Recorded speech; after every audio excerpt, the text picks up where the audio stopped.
마가복음 4장 35절에서 41절 마가복음 강의 15번째 시간.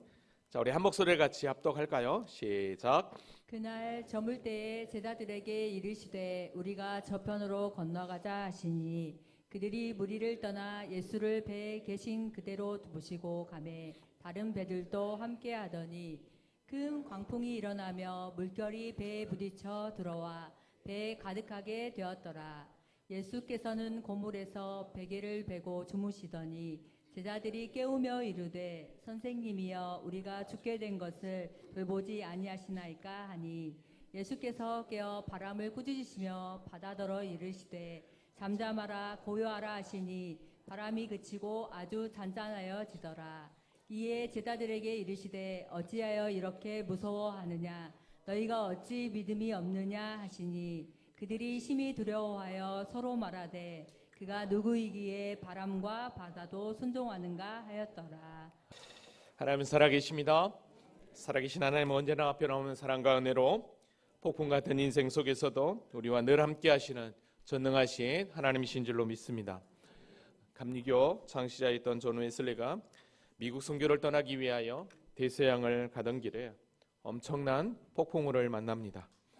파도가 배를 덮치고 돛이 찢어지고 배는 금방이라도 뒤집을 것처럼 흔들리고 그래서 배에 타고 있던 모든 사람들이 공포에 질려서 울부짖고 기도하기 시작합니다. 웨슬리 역시 너무 두려웠습니다. 그런데 그 배 안에 모라비안 교도들이 타고 있었습니다. 여러분, 모라비안 교도들은 15세기 종교개혁 이전부터 가톨릭 교회의 부패를 비판하고 성경 중심으로 신앙생활했던 경건운동의 공동체를 말합니다. 이 모라비안 교도들이 타고 있었는데 그 폭풍 가운데서 다 두려워 떨고 있는데 이 모라비안 교도들만 그 폭풍우 속에서도 조용히 찬송을 부르고 있었다는 것입니다. 그때 웨슬리가 너무 놀라서 어떤 한 사람에게 이렇게 얘기했다고 합니다. 당신은 두렵지 않습니까? 이때 한 사람이 이렇게 대답을 합니다. 우리는 두렵지 않습니다. 우리는 하나님의 손에 있기 때문입니다. 살아도 주의 것이고 죽어도 주님의 것입니다. 얼마 후 폭풍은 멎었습니다. 이날 웨슬리는 자신의 일기에 이렇게 기록했다고 합니다. 나는 그들의 믿음을 보았다. 나는 목사였지만 그들보다 믿음이 없었다. 오늘 본문을 보면 동일하게 폭풍이 휘몰아치는 밤바다를 예수님과 제자들이 함께 이동하고 있습니다. 이때 예수님은 얼마나 피곤하셨는지 주무셨고 거센 풍랑 때문에 제자들은 이렇게 예수님 앞에 외쳤습니다. 선생이여 우리가 죽게 된 것을 돌보지 아니하시나이까. 이때 예수님께서 그들에게 이렇게 얘기합니다. 어찌하여 이렇게 무서워하느냐? 너희가 어찌 믿음이 없느냐? 결국 풍랑은 우리 주님의 말씀 한마디에 잔잔해졌지만 이들에게 나타난 것은 믿음 없음이었습니다. 우린 지금 계속해서 마가복음을 함께 공부하고 있습니다. 예수님의 행적을 추적해 가고 있어요. 예수님의 행적을 추적하는 가운데 우리가 오늘 읽은 이 본문은 조금 전에도 언급했지만 어떻게 그 풍랑 가운데서도 예수님은 잠을 잘 수 있었을까라는 거예요. 왜 제자들은 예수님과 함께 배를 타고 갔는데도 불구하고 두려워 떨며 믿음 없음이 폭로되고 있을까요? 저는 이 부분을 함께 여러분들과 고민해 보려고 합니다. 그럼 지난 시간 말씀 잠깐 정리하고 오늘 본문 한번 들어가 볼게요. 우리는 지난 시간 예수님의 모든 비유의 기본이 되는 씨 뿌리는 비유로부터 시작해서 등불, 씨앗, 겨자씨 비유의 참된 의미를 발견했습니다. 즉 예수님이 증거하신 이 비유들은 하나같이 다 하나님 나라 천국 복음이 어떻게 성장하고 어떻게 확장되는지를 설명하는 거였습니다. 첫 번째 등불 비유는 등불을 말 아래 두지 않고 평상 아래 두지 않고 등경 위에 두며 빛을 밝히는 것처럼 예수님이 증거하신 하나님 나라 천국 복음은 은폐가 아니라 만천하에 공개되어 어둠을 몰아내고 빛을 밝히는 역할을 한다라고 그랬습니다. 그래서 우리 주님이 빛으로 오셨다라고 사도 요한은 분명하게 증거했던 것을 봅니다. 두 번째는 씨앗 비유였습니다. 씨 뿌리는 자의 비유는 씨가 떨어지는 마음 상태를 이야기했다면 이 씨앗 비유는 씨를 통해서 하나님 나라가 어떻게 확장되고 성장되는가를 우리에게 잘 보여줬습니다. 씨앗이 땅에 떨어져 싹이 나고 자라서 이삭이 나고 충실한 곡식이 되어 추수하는 과정을 살펴볼 때 이것은 씨앗이 지닌 생명력으로 씨가 자라고 열매 맺고 추수하게 되는 것은 그 씨가 능력이 있어서가 아니라 그 씨 배후에 일하시는 하나님의 강권적인 역사가 있었음을 우리는 발견할 수 있었습니다. 특별히 열매가 익으면 곧 낫을 대고 추수 때가 이르렀다라고 하는 이 표현은 성경에서 종말의 때, 심판의 때를 이야기할 때 낫을 대고 추수 때라는 이야기를 했습니다. 그러니까 종국에는 하나님이 증가하신, 즉 예수님이 증가하신 하나님 나라 천국 복음을 통해서 온 열방의 복음이 증거될 때 하나님 나라가 완성이 되고 결국 종말에는 심판, 추수를 하게 된다는 것을 의미한다라고 그랬죠. 특별히 또 세 번째 겨자씨 비유는 어떤 비유였습니까? 겨자씨는 땅 위의 모든 씨보다 가장 작은 것을 상징하는 게 겨자씨였습니다. 그런데 이 겨자씨가 모든 풀보다 크고 자라서 공중의 새들이 깃들 정도로 그렇게 커졌는데 이건 다른 게 아니었죠. 하나님 나라는 미약하지만 결국 거대한 하나님 나라로 완성될 거라는 의미였습니다. 자, 그러니까 결국 우리가 지난 3시간 동안 공부했던 씨 뿌리는 비유와 등불, 씨앗, 겨자씨 비유는 다른 게 아니었습니다. 예수 그리스도로 말미암아 마음밭에 뿌려진 하나님 나라 천국 복음은 등불처럼 빛처럼 드러나게 되어 있고 씨앗이 자라 추수하게 되며 겨자씨가 자라 새들이 깃든 것처럼 하나님의 절대 주권 속에 유대인뿐만 아니라 이방인들까지도 하나님 나라 복음이 전파되어 결국은 그들이 다 예수 그리스도를 믿게 되어 추수하게 된다는 하나님 나라의 완성을 우리에게 소개하는 게 바로 비유가 주는 참된 의미였습니다. 사실 이 비유는 하나님의 은혜가 아니었으면 잘 몰랐습니다. 이해할 수 없었습니다. 그래서 우리 주님께서 비유를 이야기할 때 중간중간에 들을 게 있는 자는 들으라라고 이야기했던 것을 보게 됩니다. 자, 이렇게 비유를 통해서 우리 주님 하나님 나라 천국 복음, 즉 하나님 나라의 완전한 당신이 오셔서 이 땅에서 증거하는 그 복음의 실체를 분명하게 비유를 통해서 나타내 보이셨습니다. 자, 이제 오늘 본문으로 돌아오면 이렇게 우리 주님께서 하루 종일 비유 설교를 통해서 하나님 나라의 복음을 선포했습니다. 근데 이제 오늘 하루를 마감하고 늦은 시간 배를 타고 제자들과 이동을 하는 과정 가운데 생긴 일입니다. 자, 그럼 오늘 본문으로 한번 들어가 볼게요. 그날 저물 때에 그랬어요. 그날은 바로 우리 주님께서 하루 종일 천국 복음을 전할 때 이야기입니다. 비유 설명을 통해서 제자들에게 이르시되 우리가 저편으로 건너가자 하시니 그랬습니다. 여러분, 제자들에게 저물 때 우리가 저편으로 건너가자라고 그랬어요. 자, 이 얘기는 무슨 얘기입니까? 우리 주님께서 하루 종일 천국 복음을 전하셔서 피곤하셨겠지만 그러나 날이 저물었에도 불구하고 새로운 사역지를 향해 찾아 이동하려고 했다라는 것입니다. 근데 여러분 그거 아세요?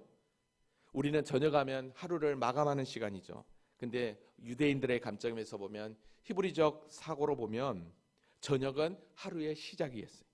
그래서 창세기에 보면 저녁이 되면 아침이 되니 이는 첫째 날이다 라고 하는 것을 보면 하루의 시작이었던 거죠.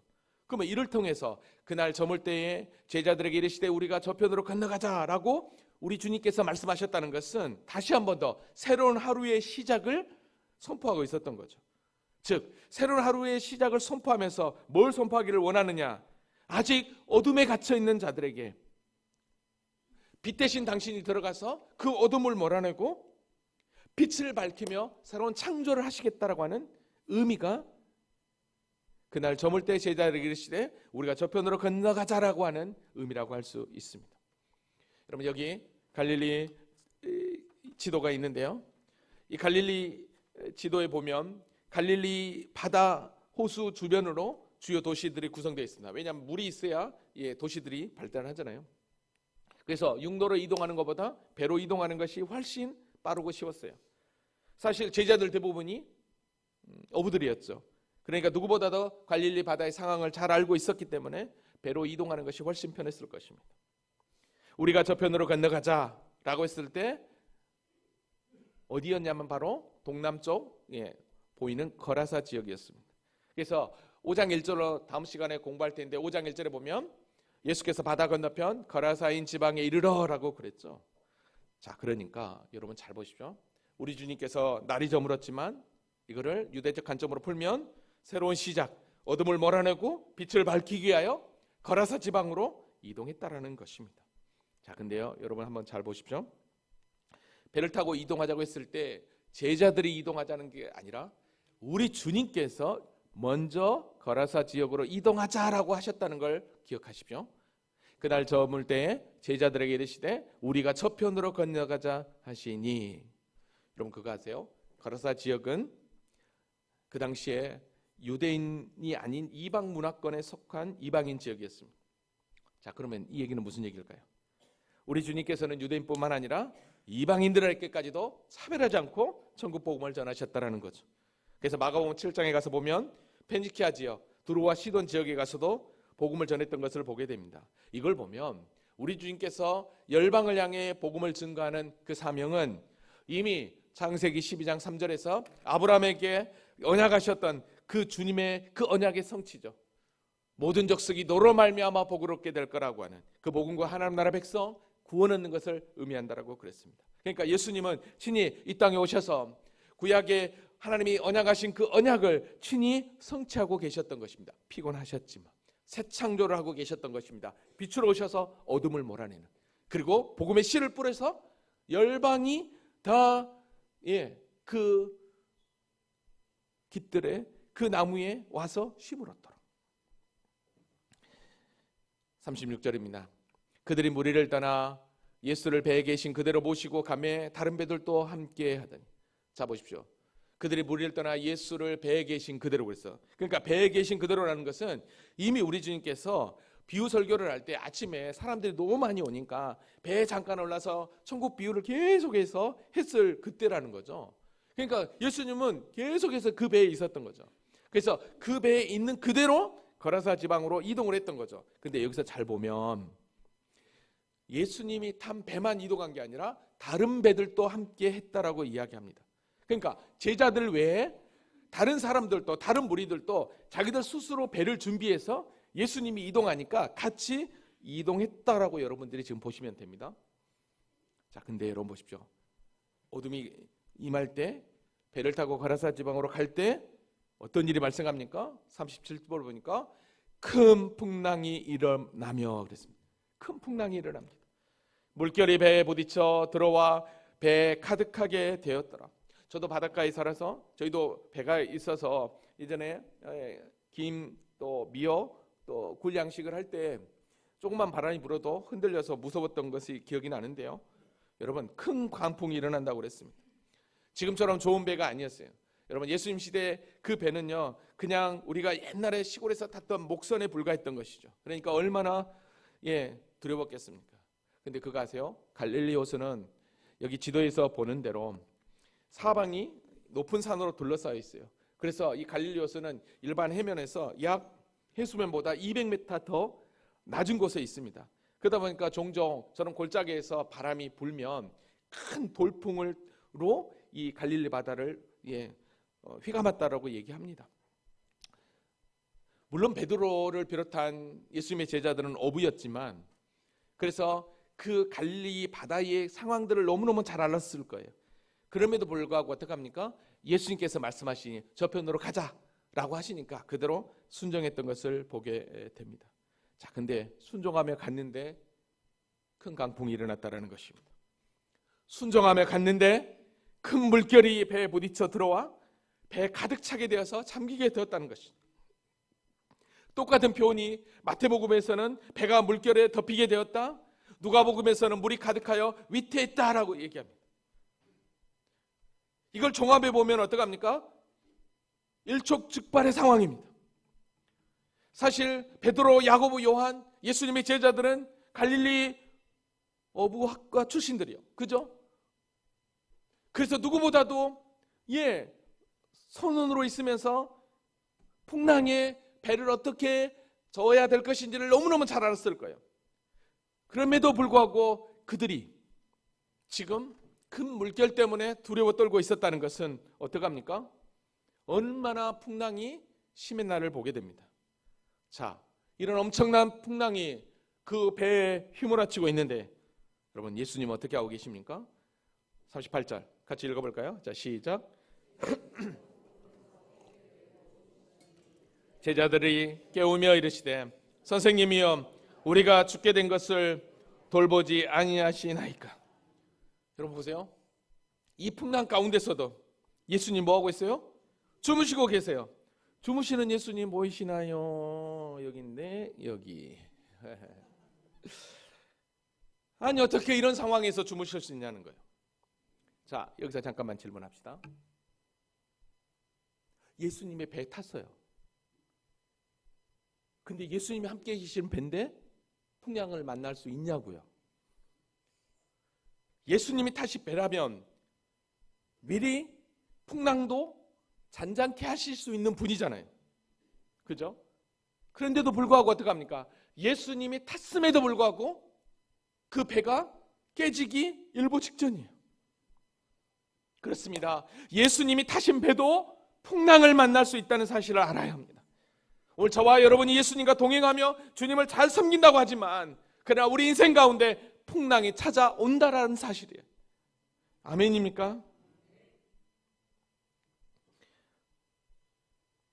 오늘 본문을 다시 보면 예수님만 평안하게 아무 일 없는 듯이 주무시고 계세요. 제자들은 혼미백산되었죠. 그래서 어떻게 합니까? 제자들이 깨우며 이르되 선생님이요 우리가 죽게 된 것을 돌보지 아니하시나이까. 이거를 그냥 전라도 말로 그냥 쉽게 풀면 오메 선생님 우리가 죽게 되었는데 잠이 오요? 해도 너무 와요. 그죠? 그러겠죠? 아닌가? 그래, 이런 뉘앙스예요.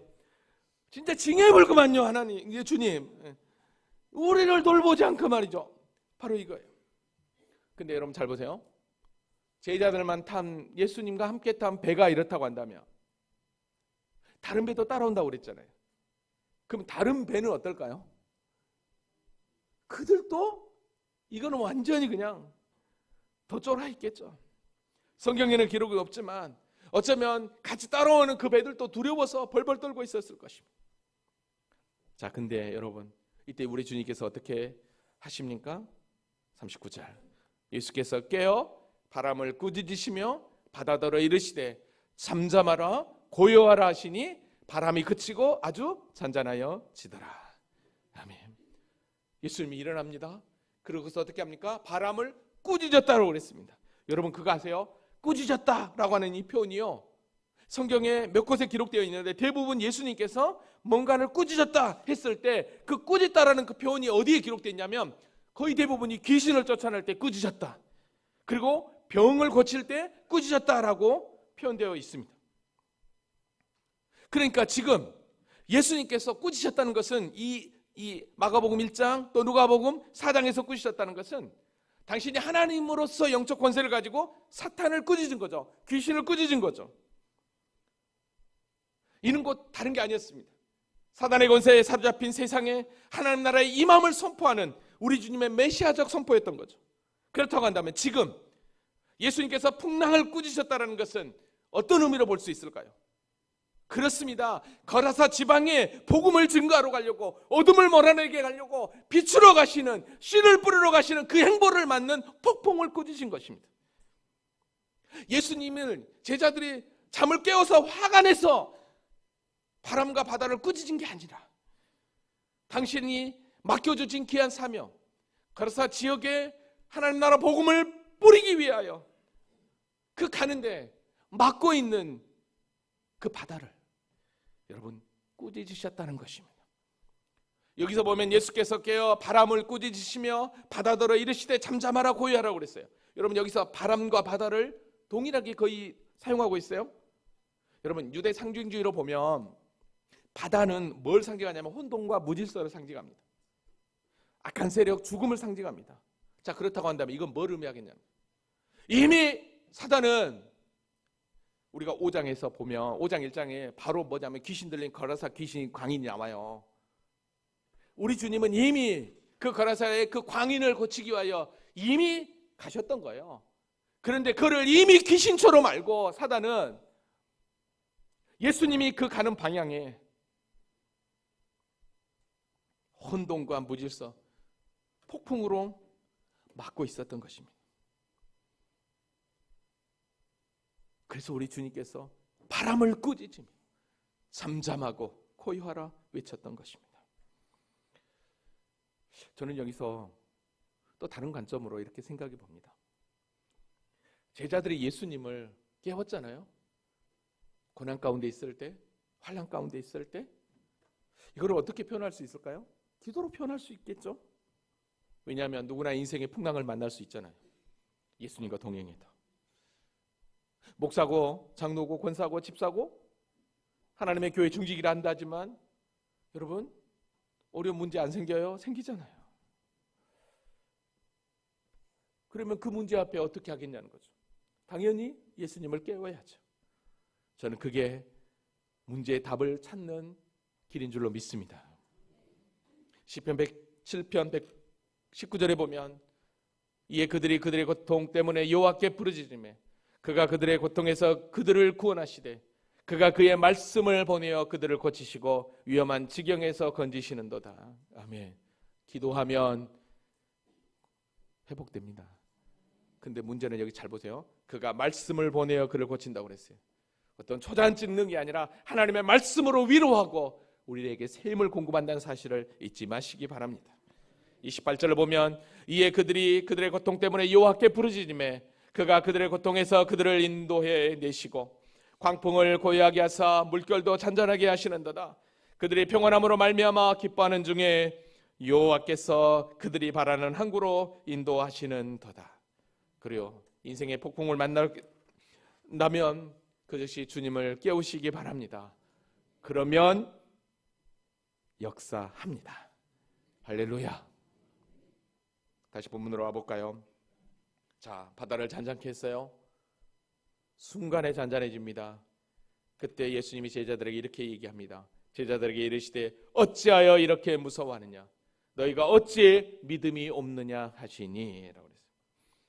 여러분 여기서 어찌하여, 이 어찌하여라고 하는 이 단어의 원문을 보니까 아직도라는 의미였어요. 그러니까 무슨 얘기야? 아직도 무서워하느냐? 아직도 믿음이 없느냐 이거였어요. 자, 무슨 얘기입니까? 지금 예수님은 제자들을 부르시면서 당신이 하나님의 아들 메시아로서 귀한 사역을 지금까지도 쭉 1장부터 3장까지 보면 수많은 기적과 이적을 통해서 표적으로 나타내 보이셨습니다. 그래서 제자들만이라도 내가 누구인지를 알기를 원했던 거죠. 근데 그들은 여전히 아직도였다라는 것입니다.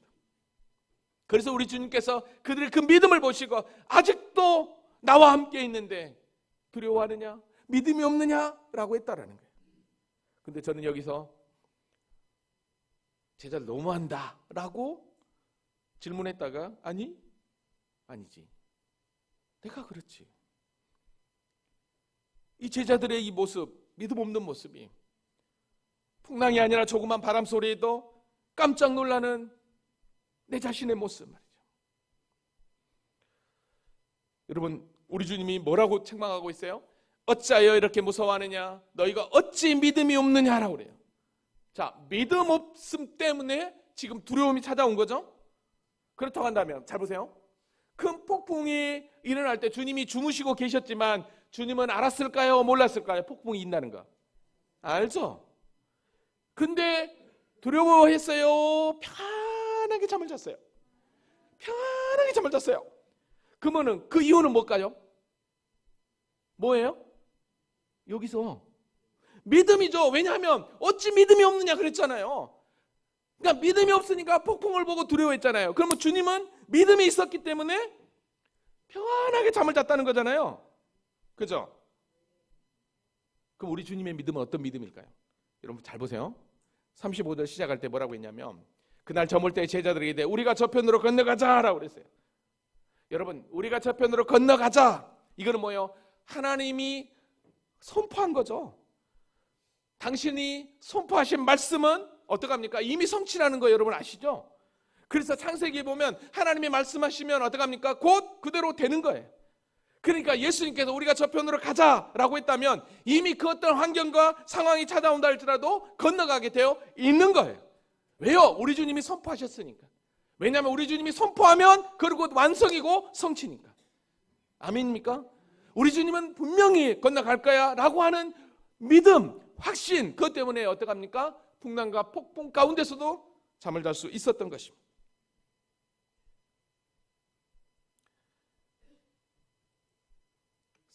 사 41절에 보니까 뭐라고 얘기하냐면 그들이 심히 두려워하여 서로 말하되 그가 누구 이게 바람과 바다도 순종하는 거 있더라. 지금 제자들이 하는 소리예요. 그가 누구이게? 근데 여러분 보십시오. 여기서 심히 두려워했다라고 그랬어요.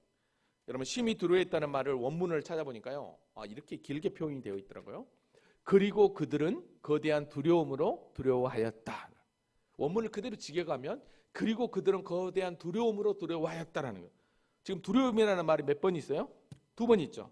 그러니까 2번이 반복된다는 건 전자의 두려움은 뭐냐면 폭풍 때문에 두려워했던 인간적인 두려움이고, 두 번째 두려움은 신적 능력을 경험하고 나서 주님을 바라보는 두려움이었던 거죠.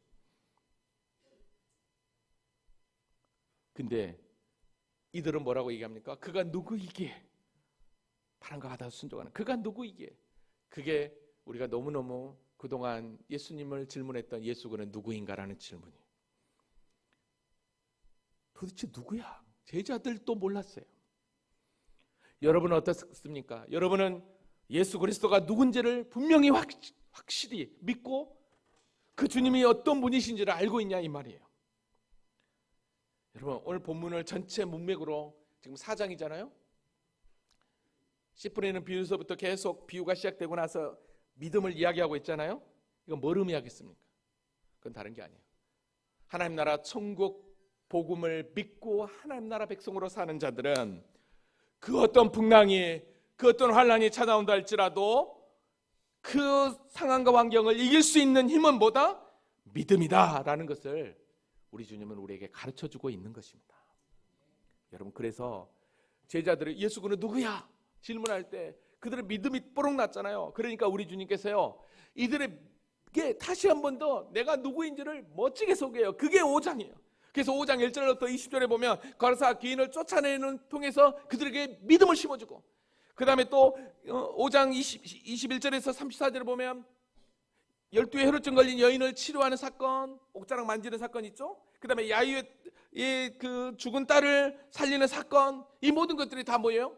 신적 능력으로서 그들에게 메시아 그리스도가 누군지를 소개하는 믿음을 가르쳐주는 사건이었다는 거죠. 여러분 그러니까요 우리 주님이 얼마나 그 제자들에게 당신이 메시아 되심을 소개하게 하여 불철주야 얼마나 노력하셨는가를 알게 되는 거예요. 믿음 없음이 뽀록난 이 현장에서 거라사 지역에 도착하자마자 그들에게 내가 누구인지를 분명하게 자증하면서 믿음을 선포하고 있었다는 것입니다. 이걸 보면 참 우리 주님이 얼마나 멋지게 사역했는지 몰라요. 여러분 그거 아세요? 마가복음이 기록된 시기는 적어도 AD 60년 중후반이라고 그래요. 여러분 60년 중후반은 로마의 핍박이 기독교인들에게 가장 심할 때예요. 마가가 이 마가복음을 기록할 때 사실 마가는 사도 바울과 1차 전도 여행을 함께 떠났던 바나바의 조카예요. 중간에 선교지에서 탈락해서 2차 때 바울과 바나바가 갈라져서 떨어지게 됐지만 나중에는 이 마가가 바울의 멋진 동역자가 되고 종국에는 베드로의 믿음의 아들이라고 불릴 만큼 베드로를 통해서 복음을 듣게 돼요. 그래서 이 마가복음을 일명 어떤 학자들은 베드로 복음이다, 베드로의 증언이다 라고 표현한 분도 있어요. 그래서 이 마가가 이 마가복음을 기록하고 있어요. 그것도 로마의 핍박이 가장 심할 때 로마에서. 그러면 로마에서 가장 환난과 핍박 가운데 있는 기독교인들에게 베드로를 통해서 들었던 그 예수의 그 십자가 그 복음을 기록하여 전할 때 어떤 마음으로 기록하고 전했겠냐는 거예요. 오늘 본문만 보더라도 믿음의 길에서 폭풍 같은 환난과 핍박이 너에게 온다 할지라도 끝까지 믿음으로 주님을 붙잡는 것, 그리고 문제 앞에 주님을 찾을 때 그 고통을, 그 어려움을 이겨낼 수 있다는 것을 가르쳐주기 위하여 마가복음을 로마에서 마가는 기록했던 것입니다. 여러분 그거 아세요? 믿음이 연약하면요 자동적으로 찾아오는 것이 뭐냐면 두려움과 염려라는 거예요. 오늘 본문이 그걸 가르쳐줘요. 왜 두려워하느냐? 어찌하여 믿음이 없느냐? 그러니까 믿음 없으니까 두려워하는 거예요. 여러분 그거 아세요? 두려움과 염려, 근데 염려의 원문을 보니까 마음이 나누어진다라는 의미가 있더라고요. 염려. 그러니까 마음이 나누어지니까 두 마음을 품는 거예요. 여러분, 두 마음을 품는다라고 하니까 이거를 쉽게 생각하면 그냥 양다리 걸친다는 거예요. 믿음이 없으니까 한쪽은 하나님, 한쪽은 세상. 우리는 지금 사일밤 예배에 왕상을 함께 공부하고 있습니다. 솔로몬 이후에 10지파가 북이스라엘의 나라로 여로보암을 왕으로 세우고 2지파가 남유다로 르호보암이 왕이 돼요.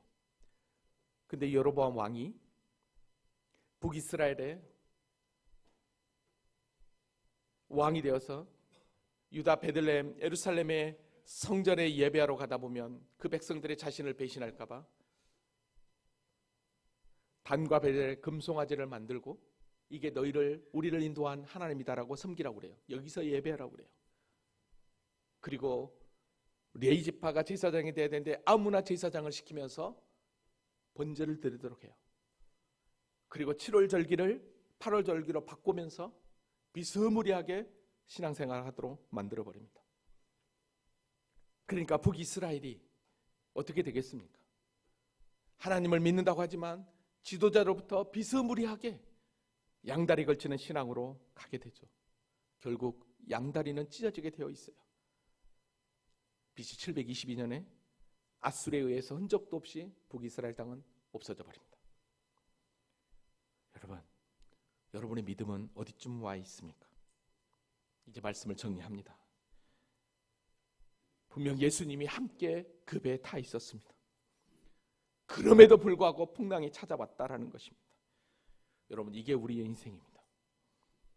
교회 열심히 다니고 열심히 믿음으로 산다고 하지만 그래도 고난은 찾아온다라는 것입니다. 근데요, 성경을 보면 믿음의 선조들을 보니까요, 고난을 통과하지 않는 사람이 한 사람도 없더라고요. 비온 뒤에 땅이 굳는 것처럼 고난 뒤에 너무나도 멋진 믿음의 삶을 살아내더라는 것입니다. 오늘 여러분의 인생 가운데 지금 말할 수 없는 고난이 찾아왔습니까? 폭풍우가 찾아왔습니까? 주님을 깨우시기 바랍니다. 주님이 함께하고 있음을 믿으시기 바랍니다. 그 주님께서 여러분의 그 고난의 풍랑을 잔잔케 하여 주실 줄로 믿습니다.